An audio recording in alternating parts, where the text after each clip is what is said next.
One esoteric yap. Two esoteric yaps.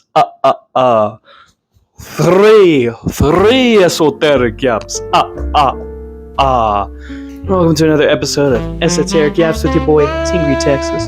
If you missed the last couple episodes, we do have an episode 0, by the way.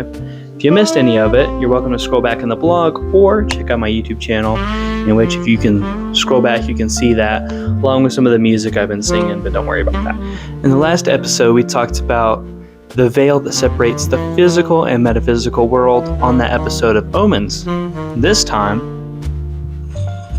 I'm going to represent the veil this way because I feel like it'll be easier to draw. On this side, you have the physical world.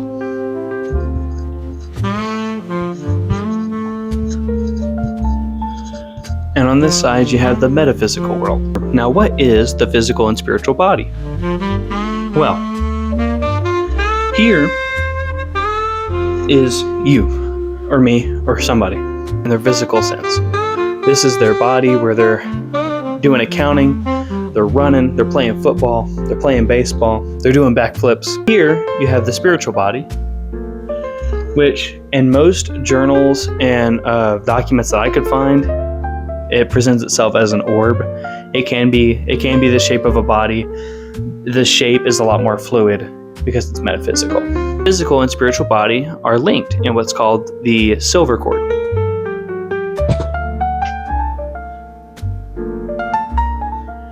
That blue picks up on the camera. Now this is what connects your physical and spiritual body, and again, we'll be sure to label that, because the silver cord is what crosses that veil we talked about. You're probably wondering, how does the silver cord truly connect? And how do we know?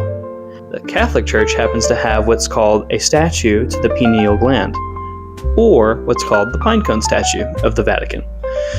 Buddhism also has statues of Buddha, in which his hair is shaped like that pine cone. You'll see this pine cone kind of repeat itself through multiple religious contexts, and I'll be sure to display it over here. And it's pretty strange because prior to this, we weren't able to look at the brain in such a way. So how did they know?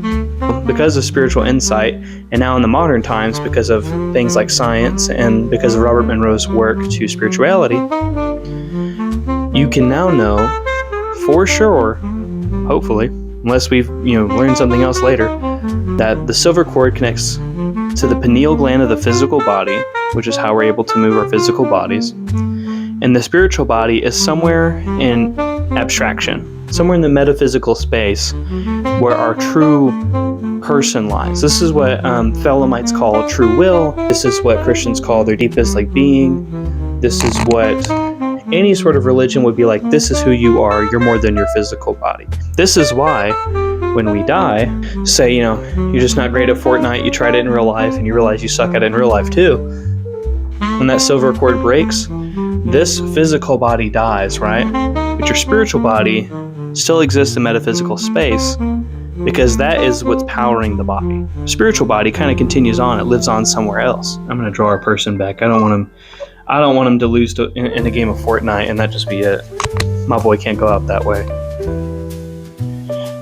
So, with the physical and spiritual body, there are ways to treat and take care of both physical and spiritual.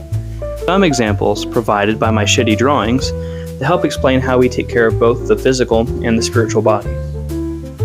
As an example, food, some green eggs and ham, we got water, and we got sleep. You can also include things like shelter, a good social life, good finances, things like that. All of it's super important. But this only takes care of you in your physical sense, which, by the way, you, in a very literal sense of who you are, you're a spiritual body. And how do we take care of our spiritual body? Well, we use things like incense, faith. I drew a little cross here. Shout out to my Christians. And then I've got a little thought cloud because, meditation's important. Making sure that your mind gets rest, not just your body. There's a lot of need to take care of your spiritual body because, like your physical body, without that green eggs and ham and orange juice and all that good stuff, your body will slowly start to eat itself, and it'll eventually die if you just don't feed it. Same thing with your spiritual body. If you don't feed your spiritual mind something that is soul enriching, something that makes you feel fulfilled, which can be your work, it could be a noble cause you have, it could be a thing you strive for, it could be what you experience in your day-to-day life. All of this is important, and without it, you could fall into what's called nihilism. Nihilism is the belief that nothing matters, and quite honestly, it is one of the most depressing philosophies out there, and it's very short-lived because your metaphysical body starts to suffer, your physical body starts to suffer as well, and vice versa. There wasn't a whole lot of jokes this time. I feel like I gotta say something. Isn't the Minecraft movie still relevant? Chicken jockey. I'm never doing that again. Anyways, this is the physical and spiritual body, and it's also my decoration for the week. Holla at me.